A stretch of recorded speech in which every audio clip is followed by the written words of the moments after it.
രക്ഷാപ്രവർത്തനത്തിനിറങ്ങിയ 18ഓളം ആളുകൾ ഇവിടെ താഴെ കുടുങ്ങിക്കിടക്കുകയാണ്.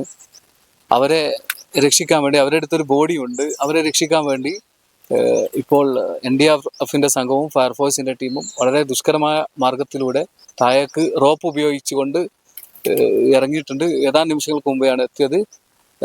ഇപ്പോൾ ഇവിടെ നിന്ന് അങ്ങോട്ട് പോകാൻ പറ്റാത്ത ഒരു സിറ്റുവേഷൻ ആണുള്ളത്. അവർ വളരെ റിസ്ക് എടുത്തിട്ടുള്ള മേഖലയിലേക്കാണ് പോയിട്ടുള്ളത്.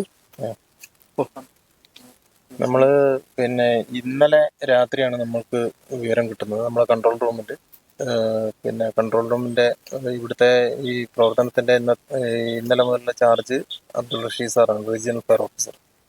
അദ്ദേഹത്തിനൊരു മെസ്സേജ് കിട്ടുന്നു. ഇവിടെ 18 പേര് നാട്ടുകാരാണ്, അവർ രക്ഷാപ്രവർത്തകരാണ്. അവർ നിലമ്പൂർ ഭാഗത്തുനിന്ന് ഇങ്ങോട്ട് കയറി വന്നതാണ്. അപ്പോൾ അവരെ കയ്യിലൊരു ബോഡി ഉണ്ട്, അവർക്ക് ഒരു ബോഡി കിട്ടിയിട്ടുണ്ട്. അപ്പോൾ അതും കൊണ്ട് അവർ ഈ ഭാഗത്തേക്ക് കയറാൻ നോക്കിയ സമയത്ത് അവർക്ക് കയറാൻ പറ്റാത്തൊരു ബുദ്ധിമുട്ടുള്ള സ്ഥലമാണ്. അവർ ആകെ തളർന്ന് ക്ഷീണിച്ചിട്ടുള്ള അവസ്ഥയിലാണ് ഉള്ളത്.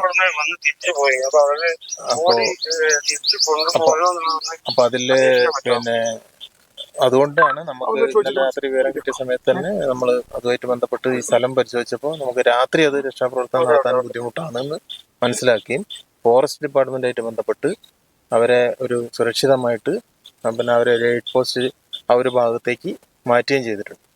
അപ്പോൾ ഇന്ന് നമ്മൾ രാവിലെ തന്നെ അതിൻ്റെ രക്ഷാപ്രവർത്തനം നടത്തുകയാണ്. നമ്മളെ ഫയർഫോഴ്സിൻ്റെ 6 അംഗ ടീമും NDRFിൻ്റെ 6 അംഗ ടീമും ഫോറസ്റ്റിൻ്റെ 3 അംഗ ടീമും കൂടിയാണ് ഇപ്പം രക്ഷാപ്രവർത്തനത്തിന് വേണ്ടി താഴേക്ക് പോയിട്ടുള്ളത്. അപ്പോൾ ഇവിടുന്ന് കുറച്ച് ദൂരം അങ്ങോട്ട് റിസ്ക് ആയിട്ടുള്ള സ്ഥലമാണ്, വഴിയാണ്. അപ്പോൾ അതുകൊണ്ട് നല്ല ബുദ്ധിമുട്ടിലാണ്, റിസ്ക് എടുത്തിട്ടാണ് നമ്മളിപ്പോൾ അത് പോകുന്നത്. അപ്പോൾ ഏതായാലും അവർ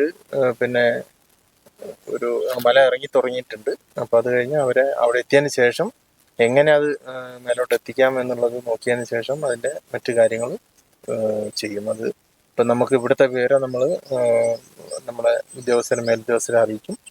അപ്പോൾ അവരെ നിർദ്ദേശപ്രകാരം എങ്ങനെയാണ് ഇത് അവരെ രക്ഷപ്പെടുത്തേണ്ടത് എന്ന് രക്ഷാപ്രവർത്തകർ നോക്കി മനസ്സിലാക്കിയതിന് ശേഷം അതിൻ്റെ കാര്യങ്ങൾ തീരുമാനിക്കും.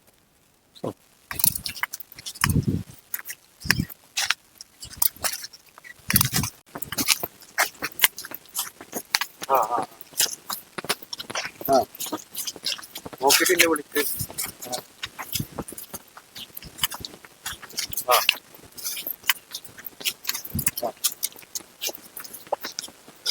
അതാ ആ കാണുന്നത് അങ്ങ് പൊട്ടി വരുന്ന ഒരു എന്താ പറയുക, മട്ടി കളറിൽ മണ്ണിന്റെ കളർ വന്നേ, അവിടെ നിന്നാണ് സംഭവം എന്ത് ഒലിച്ചു വന്നിട്ടുള്ളത് ഇങ്ങോട്ട്. അവിടെ നിന്നാണ് ഉരുൾപൊട്ടലിന്റെ ഉത്ഭവം ഉള്ളത്. അപ്പോൾ കോട കാരണമാണ് എന്ത് ചെയ്യുന്നത് നമുക്ക് ഇത്ര ഇതായിട്ട് കാണാത്തത്. ഇതിങ്ങനെ ഇങ്ങോട്ട് സൂചിപ്പാറിന്റെ സൈഡാണ് സൂചിപ്പാറ ഈ കാണുന്നത്. ഈ സൂചിപ്പാറിന്റെ സൈഡിലൂടെ ഇങ്ങനെ ഇങ്ങോട്ട് വന്ന് ഇങ്ങോട്ട് ഇറങ്ങി. ഇത് ഇവിടെ ശരിക്കും പണ്ട് നമ്മളൊക്കെ പറഞ്ഞിരുന്ന പേര് ഏറാട്രപ്പോയാന്നാണ്. നമ്മൾ ചെറുപ്പത്തിൽ നമ്മൾ പറയുന്നത്. ഇപ്പൊ ഇത് വളത്തൂർ പോയാന്നൊക്കെ പറയാം. ഏറാട്രപ്പോയ എന്നൊക്കെ നമ്മൾ പണ്ട് പറഞ്ഞിരുന്നു. ആ പോയിന്റ് ഇവിടെ വന്നിട്ട് നേരെ ചാലിയാറിലേക്ക് ഇങ്ങോട്ട് ഒഴിക്കിയത്. അതാണ് നേരെ വന്നത്. അതിന് ഈ സൈഡിൽ പണ്ട് ആ വെള്ളം, ആ വെളുത്ത് കാണുന്നതാ വെള്ളം വരുന്ന വെളുത്ത വെള്ളം വരുന്നത്. അതാണ് നേരത്തെ പൊട്ടിയ പുത്തുമല, കള്ളാടി എന്നൊക്കെ പറയും. ആ ഭാഗത്ത് നിന്ന് വരുന്ന വെള്ളമാണത്. ഇത് കാന്തമ്പാറ എന്ന് വരുന്ന വെള്ളം. ഇത് മറ്റൊരു ഭാഗം, ഇതിന് മുമ്പ് വേറൊരു ഉൾപ്പെട്ടുണ്ടായിരുന്നു കാന്തമ്പാറ. അവിടെ നിന്ന് വരുന്ന വെള്ളമാണ് ഈ കിടക്കുന്നത്. ഈ നേരെ എല്ലാം കൂടെ സംയോജിക്കുന്ന സ്ഥലമാണ് ഈ സ്ഥലം ഇവിടെ. അവർ കുടുങ്ങി എന്ന് പറയുന്നത് അവരുടെ കയ്യിലൊരു ബോഡി അവിടെ നിന്ന് കിട്ടി. അതും ഏറ്റിയിട്ട് അവർക്ക് വാണിയമ്പുഴ ഭാഗത്തേക്ക് പോകാൻ സാഹചര്യം ഇല്ലാത്തതുകൊണ്ട് അവർ അവിടെ നിൽക്കുകയാണ് ചെയ്തത്. അവരെ കോൺടാക്ട് ചെയ്ത സമയത്ത് അവരങ്ങനെയാണ് നമ്മളെ പേരും തന്നത്. ഒരു ചാലിയാറിന്റെ ഭാഗത്തുനിന്ന് വരുന്ന ആളാണ്. നിലമ്പൂർ വാണിയമ്പുഴ സ്റ്റേഷന്റെ ആ ഭാഗത്ത് നിന്ന് വന്നതാണ്.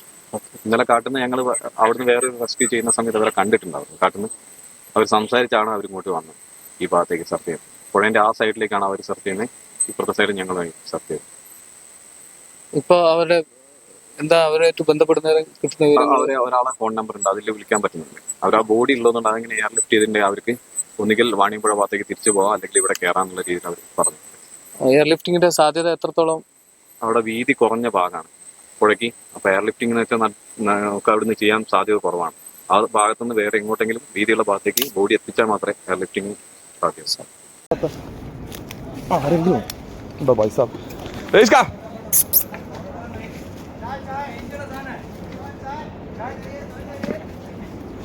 പരപ്പൻപാറയിൽ കുടുങ്ങിയ 18ഓളം രക്ഷാപ്രവർത്തകരെ കേരള ഫയർഫോഴ്സ്, വനം വകുപ്പ്, അതുകൂടാതെ NDORF സംഘങ്ങൾ, ടാസ്ക് ഫോഴ്സ് എന്നിവർ ചേർന്ന് രക്ഷപ്പെടുത്തിയൊരു വാർത്തയാണ് നമുക്കിപ്പോൾ അറിയിക്കാനുള്ളത്.